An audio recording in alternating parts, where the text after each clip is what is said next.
Moving on, US President Donald Trump has expressed his belief that his Russian counterpart Vladimir Putin wants to end the Ukraine war.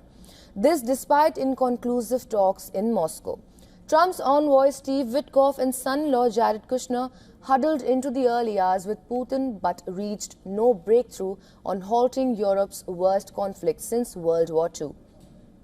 The Kremlin said afterwards it found parts of the US plan to end the war unacceptable, even though the proposal includes Ukraine ceding parts of the eastern Donbas region that it still holds nearly 4 years after Russia's invasion. Now, Team Trump prepares for a meeting with Kiev's top negotiator. Two US officials told AFP that Witkoff and Kushner were due to meet Rustem Umerov in Florida on Thursday to follow up on the Kremlin talks. President Putin had a very good meeting yesterday with Jared Kushner and with Steve Witkoff. What comes out of that meeting, I can't tell you, because it does take two to tango. You know, Ukraine, I think we have something pretty well worked out with them. NATO Secretary General Mark Rutte again welcomed Trump's effort to reach a peace deal with Russia and reaffirmed the alliance's strong commitment to supporting Ukraine through winter. Speaking after a meeting of NATO foreign ministers, Rutte said that support to Ukraine continues unabated.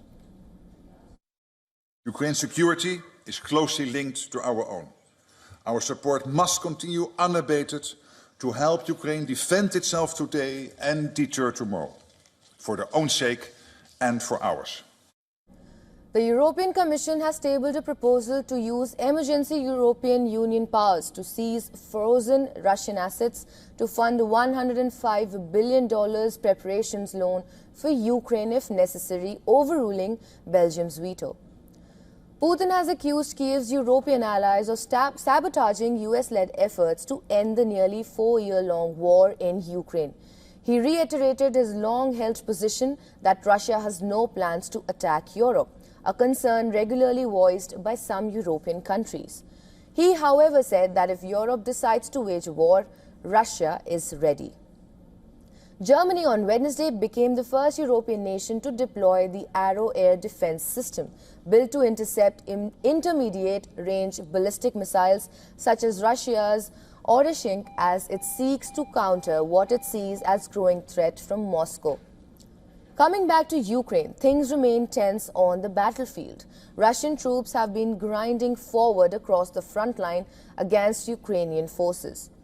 Earlier this week, Moscow claimed to have captured the important stronghold, but a Ukrainian army unit fighting in the city said urban combat was still ongoing. Attacks on Ukraine continue. Russia hit the eastern city of Sloviansk with 9 aerial bombs in one day, injuring at least 8, of which 2 were children. Emergency crews worked through the night to clear rubble and search for survivors.